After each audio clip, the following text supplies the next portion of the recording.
Hello, my dear friends. Close your eyes for a moment and imagine standing in the entrance of a cave carved deep into ancient stone, where the walls still carry the faint blackness of fires long extinguished. In that darkness, scattered among the ashes, lie small seeds crushed and charred, seeds that are not remnants of food nor fragments of fruit, but the earliest evidence of cannabis ever touched by human hands.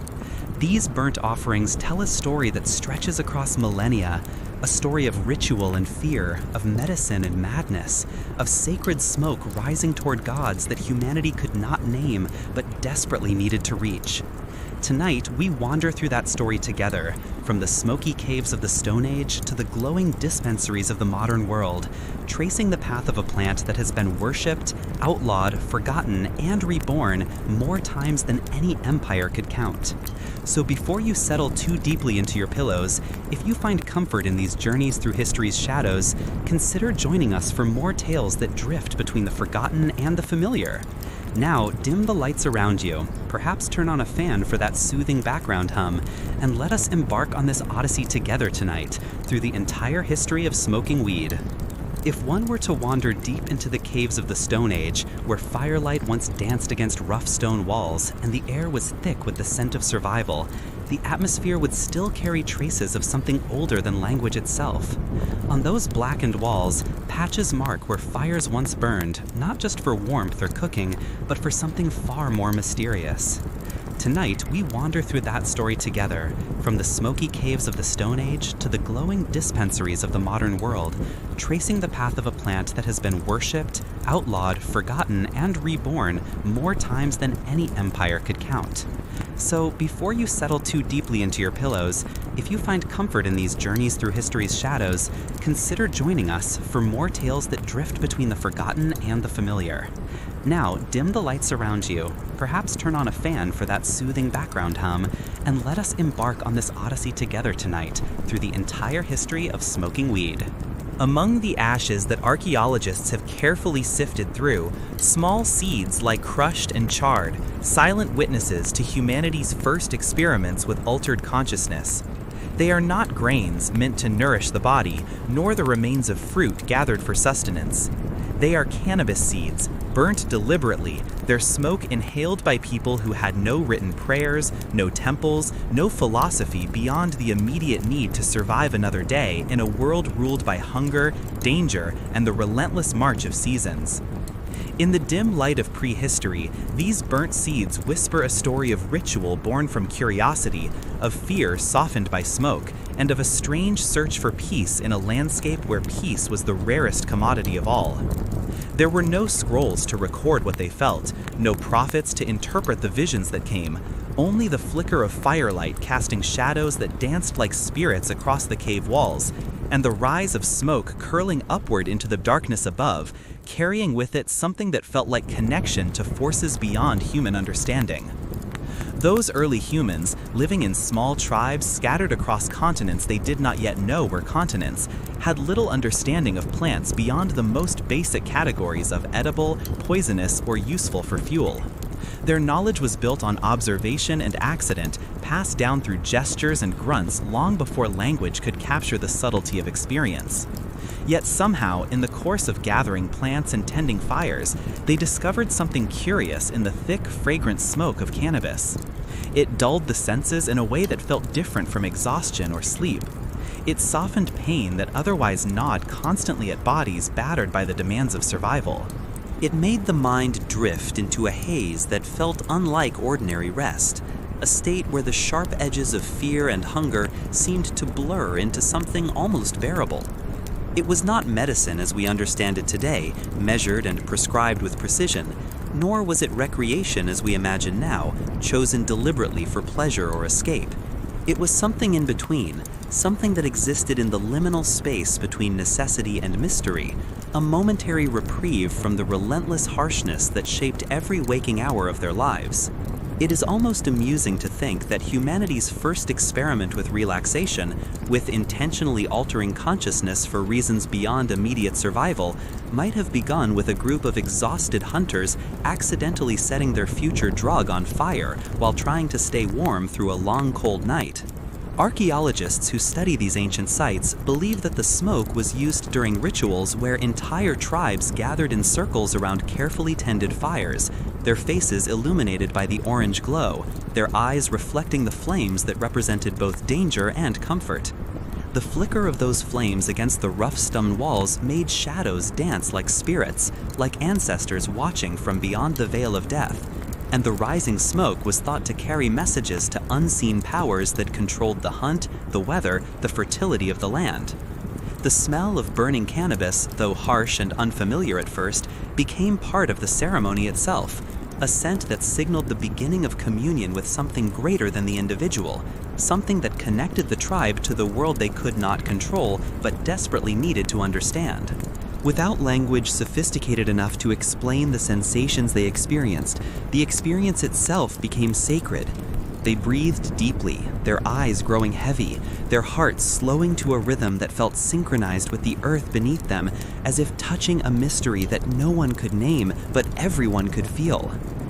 The ground of these caves still holds evidence of their experiments, small stones blackened with resin, fragments of burnt plant matter that scientists have analyzed to confirm what folklore had long suggested, that these fires were not meant only for warmth or cooking, but for something more deliberate, a kind of communication between humanity and the smoke that carried their consciousness towards something they understood as divine. Perhaps this was the first attempt to bridge the gap between the physical and the spiritual through intoxication, the first time human beings realized that altering their minds could feel like altering reality itself. The irony, of course, is that what began as a holy practice, as a ritual meant to connect people to gods and ancestors, would thousands of years later become a habit argued over by lawmakers, criminalized by governments, and fought over in courtrooms and parliaments across the world. In modern terms, it would be like discovering that humanity's first church, the very birthplace of religious experience, was also its first smoke lounge, a place where people gathered not just to pray, but to alter their consciousness in ways that made prayer feel more real, more immediate, more connected to the forces that governed existence. The act of burning itself carried deep meaning in those ancient times, because fire was not just a tool, but a symbol of life itself. A force that protected against the cold and the predators that prowled in darkness, a force that transformed raw meat into nourishment and hard seeds into fragrant smoke. To mix cannabis with fire was to merge comfort with mystery, practicality with transcendence, survival with spirituality, in a way that felt almost magical. The smoke lingered long after the flames died down, clinging to hair and skin, filling nostrils with its strange, calming scent, wrapping itself around the bodies of those who sat in the circle like an invisible blanket. It might have felt like a conversation between the living and the unseen, a dialogue conducted not in words, but in breath, in the inhalation and exhalation that connected each person to the smoke, and through the smoke to something beyond themselves. Or perhaps it was a small rebellion against fear itself, a way of saying that even in a world ruled by danger and death, there could be moments of calm, moments where the constant vigilance required for survival could be set aside, if only briefly, if only for the duration of the ritual. For a brief moment in the heart of those caves, surrounded by darkness and uncertainty, the world grew softer, quieter, almost bearable. The hunger that gnawed at their bellies seemed less urgent. The fear that tightened their chests seemed less overwhelming. The exhaustion that weighed down their limbs seemed less crushing. In that space, in that smoke-filled moment, they found something that would define the human relationship with cannabis for millennia to come. The sense that relief was possible, that peace was attainable, even if only temporarily, even if only through the inhalation of smoke that rose from seeds thrown onto fire. Of course, they had no words for pleasure or addiction, no concepts that could separate the experience into categories of good or bad, healthy or harmful. Their understanding of mind and body was instinct alone, a knowledge built on what worked and what did not, on what helped them survive and what threatened their survival. A burning seed that made the night seem shorter, that made the darkness feel less oppressive, that made the fear recede even slightly, was miracle enough. They did not question it, did not analyze it, did not debate its moral implications. They simply kept burning, perhaps without even knowing why, driven by an instinct that told them this smoke brought something valuable, something worth repeating. The smoke became tradition, woven into the fabric of their communal life. The tradition became belief, a conviction that the ritual mattered, that the smoke carried power. And belief became survival, because in a world where meaning was scarce and comfort even scarcer, the rituals that brought people together, that gave them a sense of connection to something greater than themselves, were as essential to survival as food and shelter. When the winds changed and the herds moved on, when the seasons shifted and the tribe had to follow, they left behind nothing but faint traces of ash for future ages to uncover, silent testimony to rituals whose meaning would be lost, but whose presence would endure. To imagine those people sitting by the fire, wrapped in animal furs against the cold, their faces lit by the orange glow that pushed back the darkness, their eyes half closed as the smoke filled their lungs and their minds began to drift, is to glimpse the beginning of something far larger than they could have understood, something that would shape human culture and consciousness for thousands of years to come. They did not know of chemistry, of cannabinoids and receptors, of the complex interactions between plant compounds and human neurology. They had no understanding of medicine in the way we define it, no concept of spirituality as a separate realm of experience. Yet in that act of lighting a fire, throwing seeds onto the flames, inhaling the smoke, and surrendering to the haze that followed, they opened a door that humanity would never close again, a door that led to altered states of consciousness, to religious experience, to medical treatment, to recreational use, to all the ways that humans would learn to use plants to change how they felt, how they thought, how they perceived the world around them. It still feels strangely intimate to picture the first spark of curiosity that connected the human mind to smoke, as if even then, in those dark caves with no language to describe what was happening, people were searching for a way to feel less alone in their own thoughts, less trapped in their own fears, less overwhelmed by the sheer difficulty of existence. Thousands of years later, long after those caves had been abandoned and forgotten, we can still trace the path of that smoke through every culture that followed, watching as it moved from continent to continent, from ritual to ritual, from one meaning to another. From priests and healers who saw in it a connection to the divine, to kings and emperors who used it to ease pain and induce sleep, to commoners and laborers who found in it a brief respite from endless toil, the same instinct returned again and again. The need to burn, to breathe, and to believe that something unseen could soothe the mind and soften the harsh edges of reality. What was once a ritual born of darkness, of fear, of the desperate search for meaning in a meaningless world would spread across continents and centuries, dressed in new meanings and new rituals, but always carrying the same ancient comfort, the promise that relief was possible, that peace could be found, that the mind did not have to remain trapped in its own suffering. The caves remain silent now, their ashes cold, their fires long extinguished, their secrets buried under layers of time and sediment. Yet the story of those burnt seeds lingers in the archaeological record, whispering to anyone willing to listen that even in prehistory, even before the first cities were built or the first alphabets invented, humans were drawn to escape the harshness of life, if only for a few breaths of smoke rising toward the unknown, toward the darkness above the cave where the stars shone cold and distant and indifferent to human suffering. The first traces of cannabis remind us that curiosity and comfort have always walked together, hand in hand, that the drive to explore altered states of consciousness is not a modern phenomenon or a cultural aberration, but something fundamental to the human experience. They show us that even before civilization emerged, before agriculture transformed nomadic tribes into settled communities, before writing allowed ideas to be preserved and transmitted across generations, people sought peace through what they could not explain, through experiences that transcended language and logic. And somewhere between firelight and darkness, between the known world of hunger and danger and the unknown world of spirits and ancestors, they found it, if only for a moment, if only for the duration of the smoke that hung in the air before dissipating into nothing. The smoke of the Stone Age still drifts faintly through history, thin and ancient and almost invisible, carrying the memory of the first human who felt calm for no reason at all, who experienced a loosening of anxiety that had no obvious cause, who discovered that consciousness itself could be altered, that the mind was not fixed but fluid, not imprisoned but capable of transformation. The earliest fires revealed more than warmth and light. They revealed desire, the fundamental human desire to feel different, to feel better, to feel connected to something beyond the narrow confines of individual existence. From those embers scattered on cave floors, belief was born. A belief in the power of plants, in the efficacy of ritual, in the possibility of transcendence.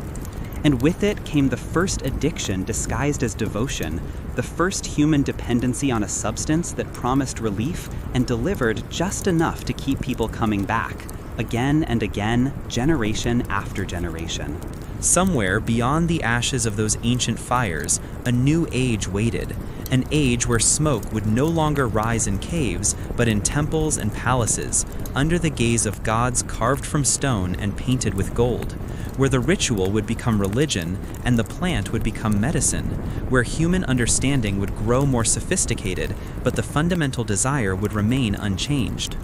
The ancient Chinese did not stumble upon cannabis by accident, did not discover it through random experimentation or lucky coincidence. It appeared carefully recorded in their earliest medical texts, those fragile scrolls and bamboo strips, where observation and superstition were woven together into a tapestry of healing wisdom that would influence medicine for thousands of years. The plant was called ma, a word that meant numbness, but also carried connotations of balance, of the restoration of harmony to a body thrown into discord by illness or injury. To those early physicians who studied the flow of energy through the body, who saw disease as an imbalance rather than an invasion, cannabis was both a medicine and a mystery, a substance that could dull pain, calm the spirit, and open the mind to a kind of clarity that seemed almost supernatural. Its roots ran deep into the philosophy of harmony that governed Chinese thought, the belief that the body was a landscape of energy flowing through invisible channels, and that every illness represented a disruption of that flow, a blockage or excess that needed to be corrected. Cannabis, with its curious power to quiet pain and relax tense muscles, was believed to restore balance between motion and stillness, between the active yang energy and the receptive yin energy that needed to exist in perfect equilibrium for health to be maintained. The oldest references to the plant appear in texts attributed to Emperor Shen Nung, the mythical father of Chinese medicine, who is said to have tasted hundreds of herbs to determine their medicinal properties, sometimes poisoning himself in the process, but always recovering to record his findings for future generations. He described cannabis as a remedy that could heal hundreds of diseases, from fever that burned through the body to forgetfulness that clouded the mind, from pain that made movement impossible to restlessness that prevented sleep. Later healers expanded on these observations, writing of the plant's ability to ease pain and soften the body into rest, to calm agitated spirits and quiet troubled minds.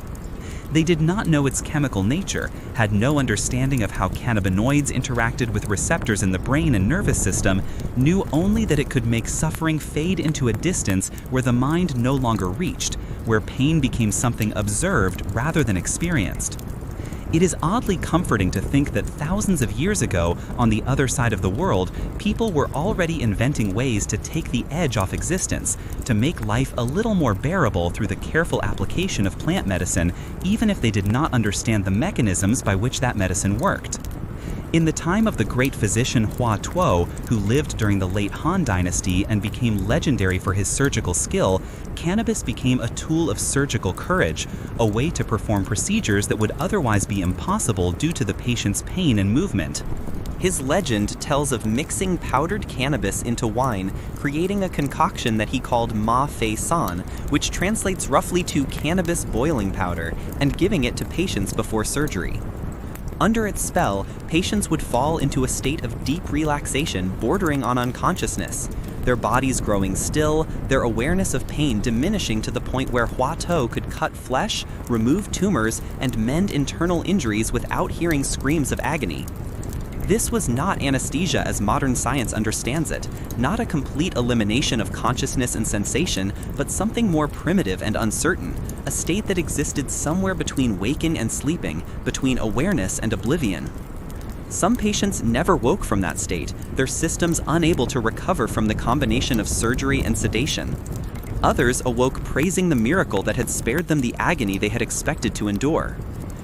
In a world without morphine or chloroform, without any of the sophisticated anesthetic agents that modern medicine takes for granted, this fragile mixture of wine and cannabis was the closest thing to mercy that surgery could offer, the only way to perform procedures that required the patient to remain still while their body was violated by knife and needle.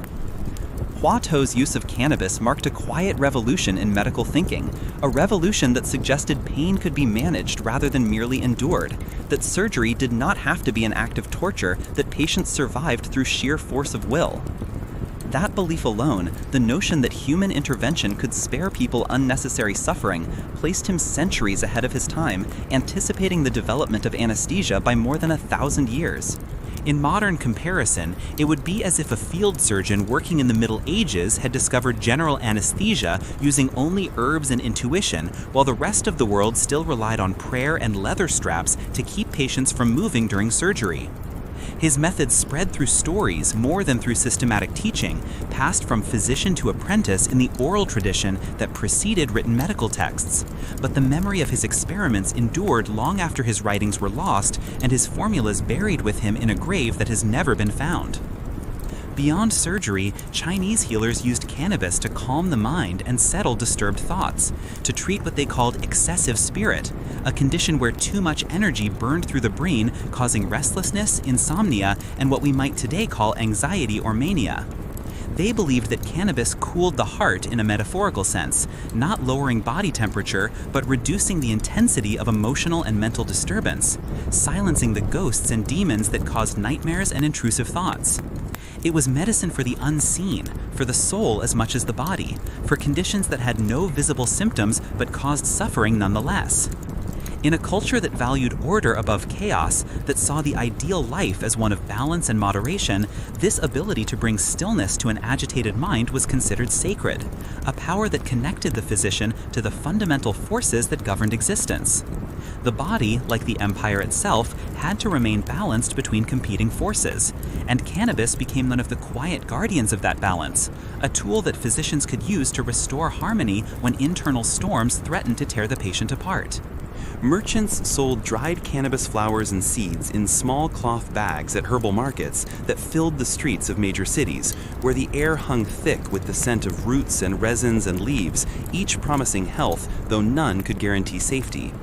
Each bundle of herbs came with instructions passed down through generations, recipes that combined cannabis with other plants to treat specific conditions, though the dosages were approximate at best.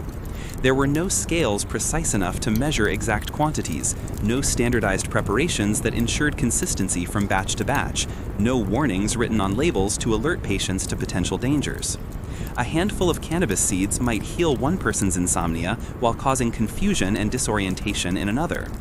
Yet people trusted their healers with a faith that seems almost incomprehensible to modern minds trained to demand clinical trials and statistical proof. And healers trusted what experience whispered through generations, building a system of medicine that was fragile and imperfect, but somehow managed to help more people than it harmed. The plant's dual nature puzzled many scholars who tried to understand its properties and predict its effects. Some claimed it brought enlightenment, opening the mind to insights that would otherwise remain hidden, allowing philosophers and poets to see connections between ideas that normal consciousness kept separate. Others called it dangerous to the mind, warning that excessive use could blur memory, make the tongue heavy and unresponsive, turn laughter into confusion, and cause a kind of mental fog that made clear thinking impossible.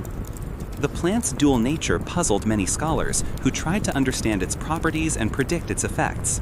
Some claimed it brought enlightenment, opening the mind to insights that would otherwise remain hidden, allowing philosophers and poets to see connections between ideas that normal consciousness kept separate. Others called it dangerous to the mind, warning that excessive use could blur memory, make the tongue heavy and unresponsive, turn laughter into confusion, and cause a kind of mental fog that made clear thinking impossible. It was medicine and poison in equal measure, its effects dependent on dose and circumstance and the individual constitution of the person taking it. Too much could blur memory and judgment, leaving patients unable to recall recent events or make sound decisions, slowing their reactions to the point where they became vulnerable to accidents and injury. But in moderation, in the careful doses prescribed by experienced physicians who knew how to balance benefit against risk, it was said to unlock deep calm and insight, to allow patients to rest in a way that ordinary sleep did not provide, to create a mental space where healing could occur. This tension between healing and harm, between medicine and intoxication, defined the plant's place in Chinese medical thought for centuries, creating a framework where cannabis was respected but not revered, used but not celebrated, always approached with the caution that any powerful substance demanded. To lose control of oneself was shameful in a culture that prized discipline and self-mastery above almost all other virtues. But to master the effects of the plant through careful dosing and proper preparation was considered a mark of wisdom, evidence that the physician understood the subtle balance between too much and too little that determined whether a medicine healed or harmed. To lose control of oneself was shameful in a culture that prized discipline and self-mastery above almost all other virtues. But to master the effects of the plant through careful dosing and proper preparation was considered a mark of wisdom, evidence that the physician understood the subtle balance between too much and too little that determined whether a medicine healed or harmed. Even within temples, where Buddhist and Taoist monks pursued spiritual enlightenment through meditation and ascetic practices, cannabis found a place, though its use was carefully regulated and surrounded by ritual. Monks burned small amounts in censers during meditation sessions, letting the smoke rise with their chants, twisting through beams of sunlight that cut across dim halls filled with the scent of incense and aged wood. They said the smoke cleared the mind of dust, using a metaphor that compared mental clutter to the physical dirt that accumulated in neglected spaces, helping them to glimpse truth without the pain and effort that usually accompanied deep meditation. The irony was profound and somehow perfect, that a plant used to escape the senses was also believed to sharpen them, that something that dulled ordinary awareness was thought to enhance spiritual perception. I cannot help but find it deeply human that even those who sought spiritual purity through renunciation and discipline, who gave up comfort and pleasure in pursuit of enlightenment, still found comfort in a bit of chemical assistance, in a plant that made the long hours of sitting meditation slightly more bearable and the insights slightly more accessible. Centuries passed like smoke dissipating in wind. Dynasties rose and fell in the pattern that defined Chinese history. Emperors built palaces that crumbled to dust, and through it all, the plant's reputation shifted like sand, never quite settling into a fixed position. Some emperors banned its use outside strictly controlled medical contexts, fearing its power to cloud judgment and undermine the discipline that held society together. Worried that widespread cannabis use would create a population too relaxed to defend the empire or too distracted to maintain the rigid social order that kept millions of people organized and productive. Others praised its benefits and ordered it cultivated in imperial gardens alongside other medicinal plants, recognizing that pain and insomnia afflicted even emperors, and that relief should be available to those who ruled as well as those who served. Cannabis moved quietly through households and hospitals and pharmacies, through prescriptions written in elegant calligraphy on rice paper, and prayers whispered in temples where smoke rose toward heaven. It never quite disappeared, never faded from use entirely, despite periodic attempts to restrict or control it. But it also never became fully embraced by mainstream culture, never achieved the status of essential medicine that would protect it from criticism and prohibition. It occupied a middle space, neither forbidden nor celebrated, tolerated but watched, useful but suspect, always hovering at the edges of acceptability. Through all its transformations and reimaginings, through all the changing dynasties and shifting attitudes, the core of the relationship remained the same. Cannabis offered relief in a world where pain was constant and control was fragile, where illness struck without warning and recovery was never guaranteed. It represented a small triumph of the human desire to soften reality, to make life a little more bearable, even if only for a short while, to create moments of peace in the midst of chaos. The physicians who prescribed it did not think in terms of addiction or vice, did not conceive of drug abuse as a moral failing or medical condition. They thought only of suffering and how to ease it, of patients who could not sleep or could not move without pain, of minds torn apart by anxiety or depression, and they offered what tools they had, imperfect as those tools might be. The story of cannabis in ancient China reveals more than the birth of a medicine or the development of medical knowledge. It shows us the first systematic attempts to understand the connection between mind and body, to recognize that mental suffering was as real and as worthy of treatment as physical pain, to see that the two were interconnected in ways that made separating them impossible. It demonstrates how deeply people feared pain, not just the physical sensation, but the existential suffering that came from living in bodies that hurt and minds that could not rest. The plant became a bridge between flesh and spirit, between what could be seen and measured and what could only be felt and described, between the material world of bones and organs and the immaterial world of thoughts and emotions. In the quiet rooms of healers where patients lay on wooden beds describing their symptoms, and in the smoky air of temples where monks sat in meditation seeking enlightenment, cannabis whispered the same promise it had whispered in Stone Age caves, that relief was possible if one dared to trust what could not be fully understood, if one was willing to surrender control in exchange for comfort, if one accepted that sometimes the path to healing required passing through states of consciousness that felt strange and unfamiliar. Cannabis entered Chinese history as a healer and remained as a companion to both body and belief, its smoke carrying not rebellion but reverence, not escape but endurance, not the desire to flee reality, but the need to make reality bearable. And though its meaning changed with time, shifting to accommodate new philosophies and new understanding, its purpose remained fundamentally unchanged across the centuries: to ease the unending ache of being human, to provide small moments of peace in lives filled with struggle, to offer hope that suffering did not have to be permanent or absolute. The ancient doctors saw more than a plant when they looked at cannabis. They saw a path to peace, a tool for restoring balance, a gift from nature that could help humanity bear the weight of consciousness. Their discoveries gave cannabis a sacred weight that would survive the fall of dynasties and the rise of new empires, that would carry across borders and oceans to influence medical systems far from China's boundaries. Yet, beyond their temples and scrolls, beyond the careful observations recorded in medical texts that would be copied and recopied for generations, others would take this same plant and twist its use in new directions, finding in it not medicine but pleasure, not treatment but recreation, not balance but intoxication.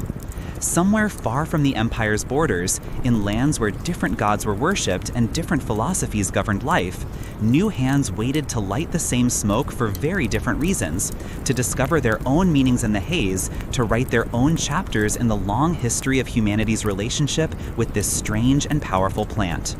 In the heat and dust of ancient India, where the sun burned with an intensity that seemed almost divine, and the air shimmered with mirages that blurred the line between real and imagined, cannabis was not merely a plant, but a divine gift bestowed by gods who took pity on human suffering.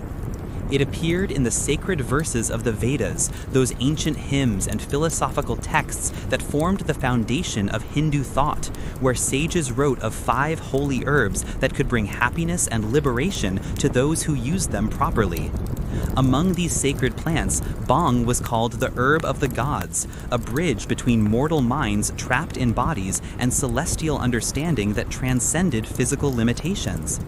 It was believed to be born from the body of the god Shiva himself, that wild and terrible deity who sat in eternal meditation atop mountains covered in snow, his throat blue from poison he had swallowed to save the world, his third eye closed to prevent its gaze from destroying creation.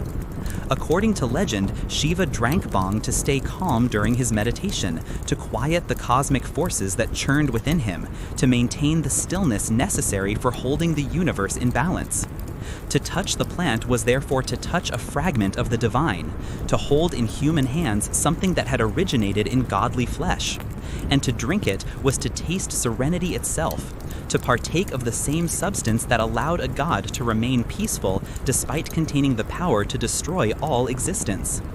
For thousands of years, cannabis became woven into the very fabric of Indian spiritual life, so deeply embedded that separating it from religion became impossible.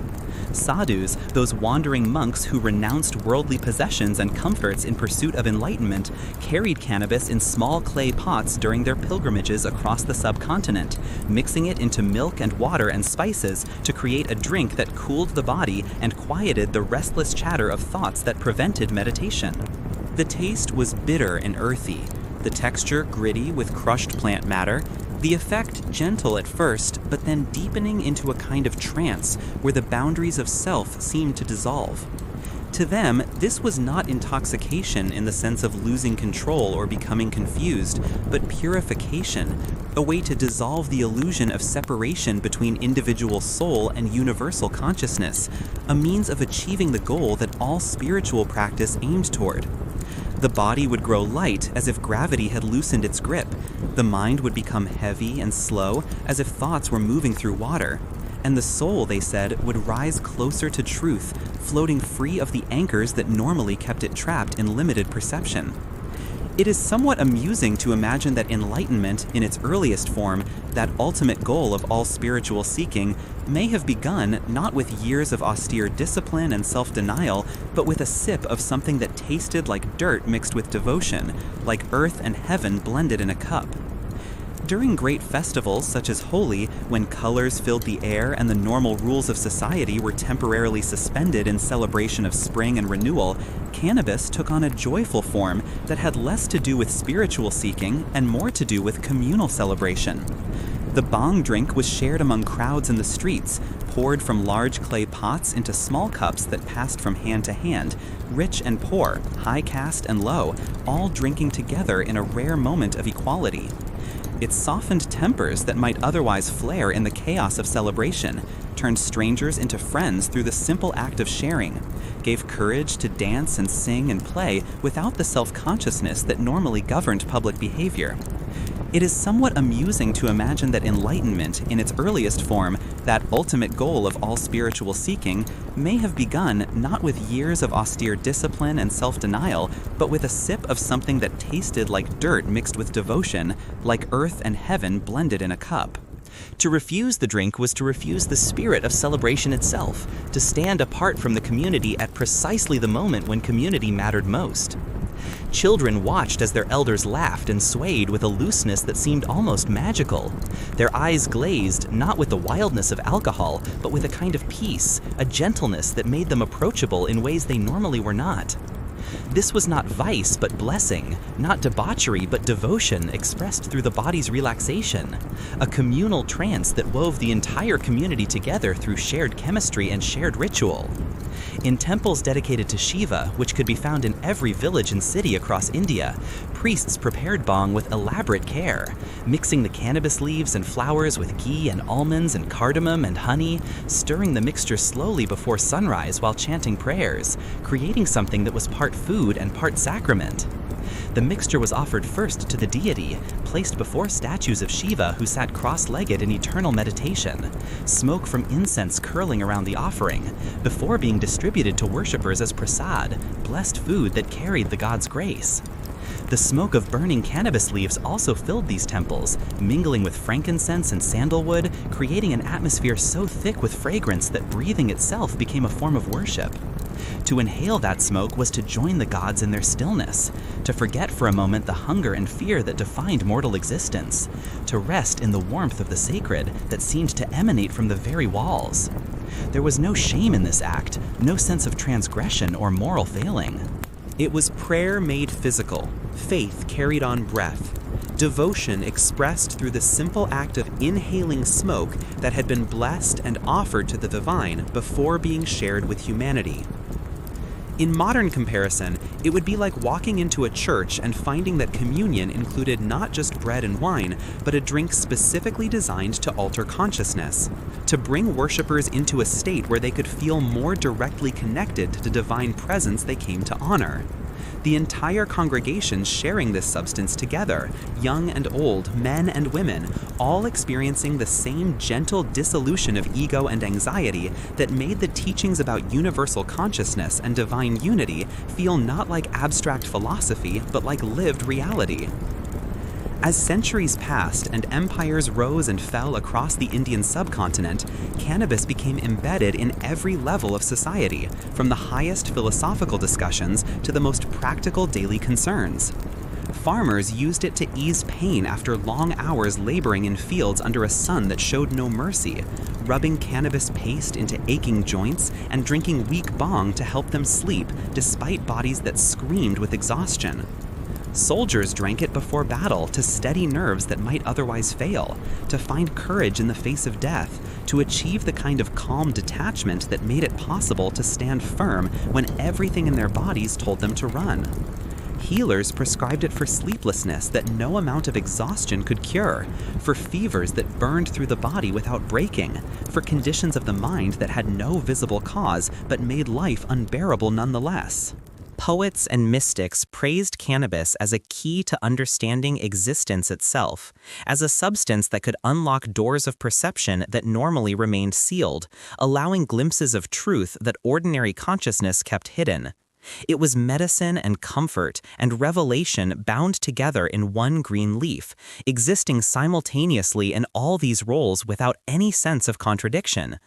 The line between religion and recreation was never drawn clearly in Indian culture, never codified into law or doctrine, because the entire framework of understanding was different. Life itself was seen as a kind of illusion, a dream from which one needed to awaken, and anything that helped pierce that illusion, anything that revealed the temporary and constructed nature of everyday reality, was potentially valuable. To live was to endure suffering. That was the fundamental teaching of the Buddha, and it echoed through Hindu thought as well. And to endure was to seek relief, whether that relief came from gods or herbs or rituals or meditation. The methods mattered less than the goal, which was always the same: to find peace in a world that offered precious little of it, to achieve moments of clarity and calm in the midst of chaos and suffering.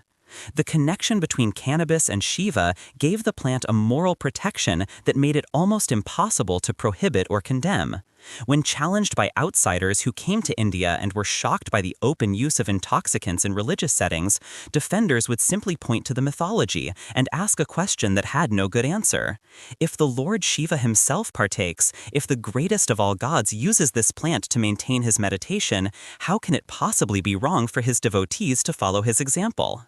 No king dared to forbid what was so thoroughly woven into the fabric of faith, what had been sanctified by thousands of years of tradition and millions of practitioners. Yet the tolerance had its limits, its boundaries that were understood if not always clearly articulated. Those who used too much, who let cannabis dominate their lives to the point where they could no longer function or contribute to society, were seen as having lost their way, as drifting away from the discipline and self-control that spiritual practice required. Too little use, on the other hand, might suggest a lack of devotion or an unwillingness to fully surrender to the divine, a holding back that prevented true spiritual progress. As with all sacred things, balance was everything, the middle path that Buddhism taught about, the moderation that allowed one to use the plant's power without being consumed by it. To find that perfect measure, to know exactly how much to take and when and in what context, was itself seen as a kind of wisdom, as evidence that one had learned to live in harmony with forces that could help or harm depending on how they were approached. Travelers from other lands, merchants and missionaries, and eventually colonizers, wrote with fascination tinged with disapproval about India's relationship with cannabis, about the calm intoxication that seemed to pervade certain segments of society.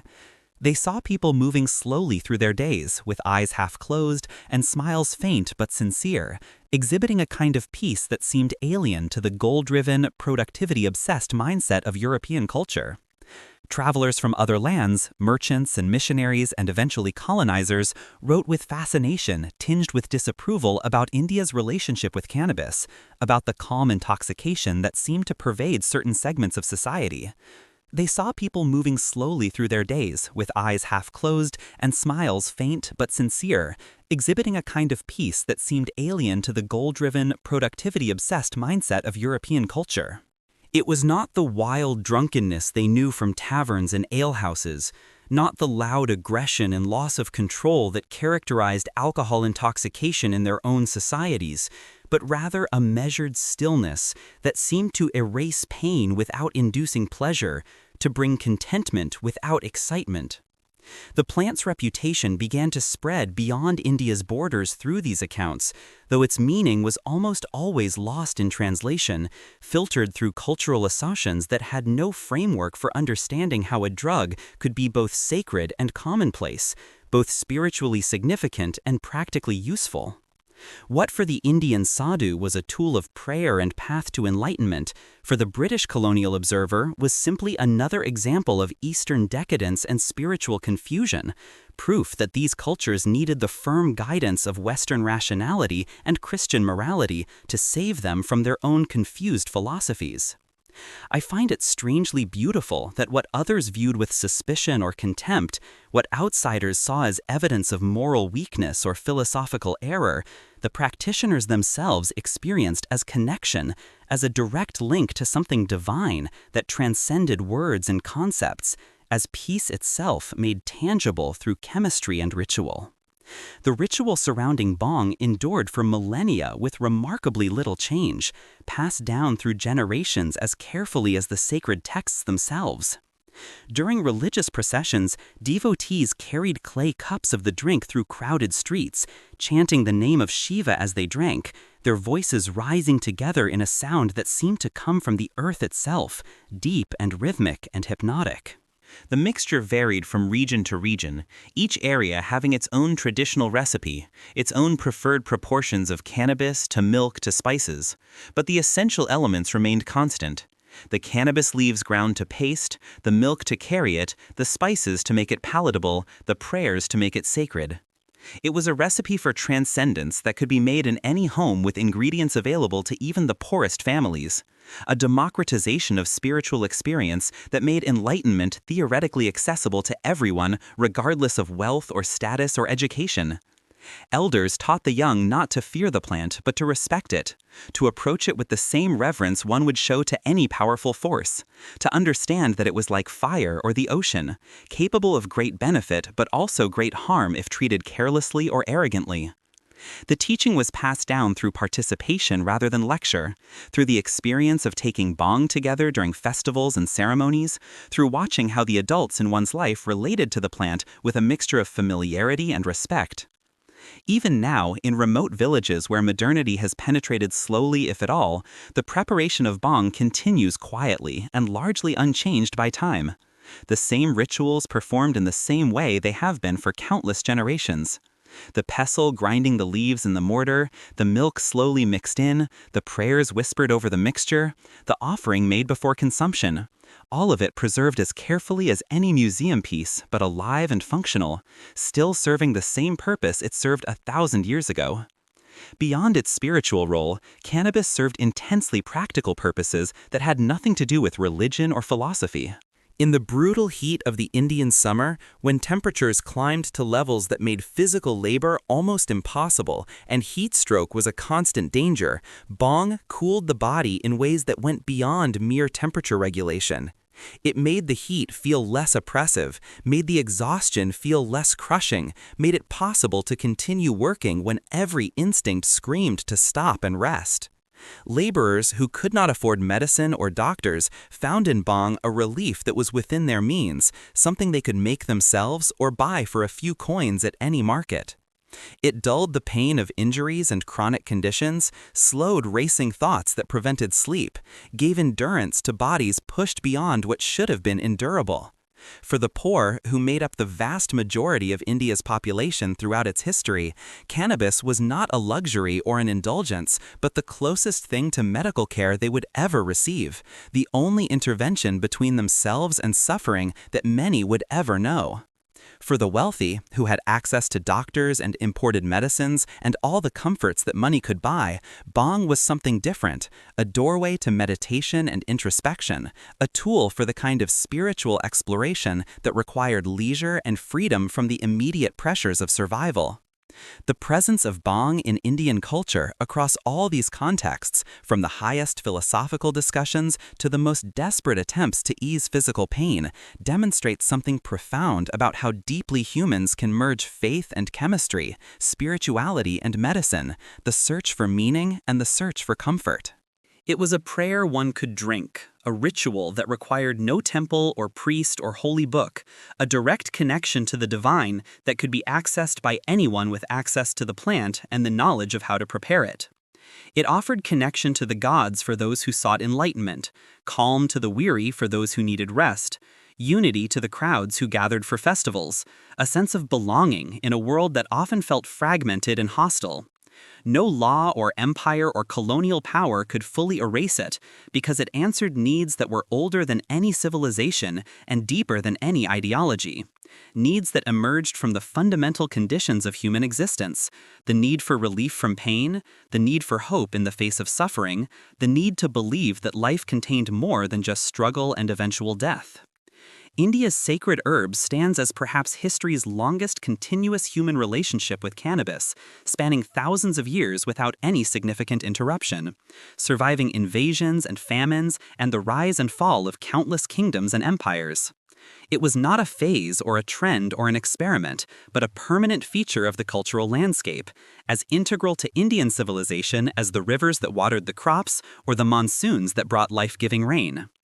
The relationship was not about rebellion against authority, not about escaping reality or rejecting social norms, but about finding a way to live within reality's harshness, to make peace with suffering that could not be eliminated, to maintain faith in the face of evidence that suggested faith was foolish. It proved that intoxication and holiness need not be enemies, but could be twins born from the same fundamental longing, the longing to transcend the limited and painful experience of being trapped in a body, to glimpse something larger and more beautiful than the everyday struggle for survival. The faith that surrounded cannabis in India transformed a simple plant into a doorway to heaven, made a weed into a sacrament, turned chemistry into theology. From the hymns of the Vedas to the streets filled with colored powder during Holi, from temples clouded with incense to homes where families prepared the drink together, cannabis lived as part of the people's heartbeat, as natural and necessary as breath itself. But while India drank its peace in temples and celebrated with bhang in the streets, another land would soon discover the same plant through very different circumstances, would burn it not for transcendence, but for something raw and immediate, for purification after violence, for cleansing after the horror of battle. In the desert winds of Africa and across the vast plains beyond India's borders, in lands where different gods were worshipped and different philosophies governed life, cannabis smoke would rise for very different reasons, carrying different meanings, serving different purposes, adding new chapters to the long and complicated story of humanity's relationship with this plant that seemed to offer whatever each culture needed most.